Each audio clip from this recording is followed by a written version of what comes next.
ওনাদের আদি গোবিন্দ ভগবান শ্রীকৃষ্ণের মাথা ব্যথা।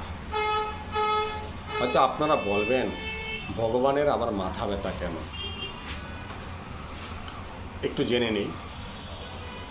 একদিন ভগবান শ্রীকৃষ্ণ তার শয্যায় শায়িত হয়ে প্রচণ্ড মাথা ব্যথার ভান করেছিলেন। অনেক রাজকীয় বৈদ্যগণ এসে নানা পথ্য দিলেন, কিন্তু তাতে ভগবান শ্রীকৃষ্ণের কোনো উপকারই হলো না। ভগবান শ্রীকৃষ্ণ বলল, কোনো বৈদ্যই আমাকে সারাতে পারবে না। তাহলে কি দিলে সেরে যাবে? আসুন জেনে নেই ঔষধটা কি।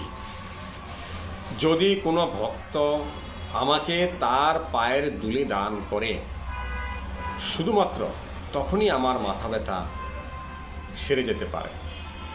ভক্তরা উঠে বলল, না না না না না, আমরা কিভাবে ভগবান শ্রীকৃষ্ণকে আমাদের পায়ের ধুলা দেব?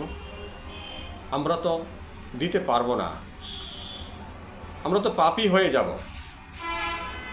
এতে আমাদের মহা অন্যায় হবে, মহা পাপ হবে। আমরা যদি কৃষ্ণের মাথায় আমাদের পায়ের ধুলি দেই, তবে আমরা নরকে যাব। আমরা তা হতে দিতে পারি না। তাহলে কেউ যদি আমাকে পায়ের ধুলা দিতে রাজি না হোক, তাহলে আমার মাথা ব্যথাও সারবে না।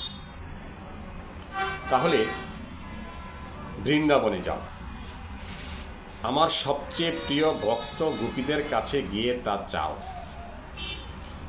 তখন ভক্তগণ গিয়ে বললেন, হে গোপীগণ, শ্রীকৃষ্ণ এক মারাত্মক মাথা ব্যথায় আক্রান্ত। তার সুস্থতার জন্য তোমাদের পদধূলির দরকার। গোপীরা শুনে বললেন, আমাদের কৃষ্ণের মাথা ব্যথা, আর সে কিনা আমাদের পায়ের ধুলি চায়?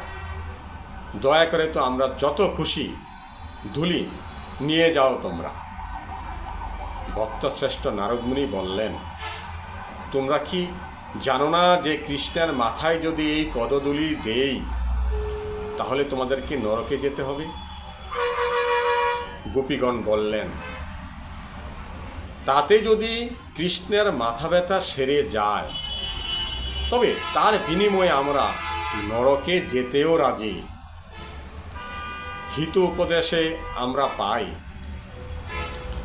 শুধু ভগবানের সন্তুষ্টি বিধানের ইচ্ছা এবং তার সেবার বাসনাই হল ভক্তিযোগের প্রকৃত নির্যাস।